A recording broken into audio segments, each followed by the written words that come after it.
বাংলাদেশে 17 মাস আগে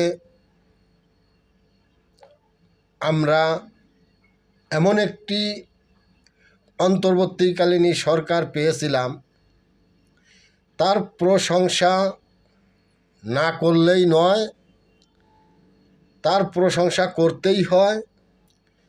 তিনি বাংলাদেশের জনগণকে, সাধারণ জনগণকে ও শ্রমিকদেরকে ও রাষ্ট্রকে ও রাষ্ট্রযন্ত্রকে এক কথায় বললে চলে একটি ভিক্ষার থালা হাতে ধরিয়ে দিয়েছেন তিনি।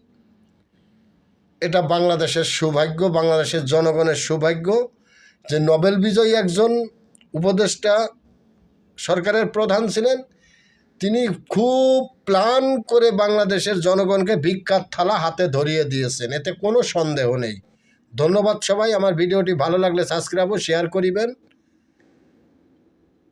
এবং ডক্টর ইউনূসের জন্য সবাই প্রশংসা করবেন। ধন্যবাদ। তিনি যে কাজ করে দিয়ে গেছেন আমাদেরকে, তাতে ভিক্ষার থালা প্রতিটি জনগণের হাতে ধরিয়ে দিয়ে গেছেন। ধন্যবাদ। ভালো থাকবেন। আমার ভিডিওটি ভালো লাগলে শেয়ার ও সাবস্ক্রাইব করিবেন।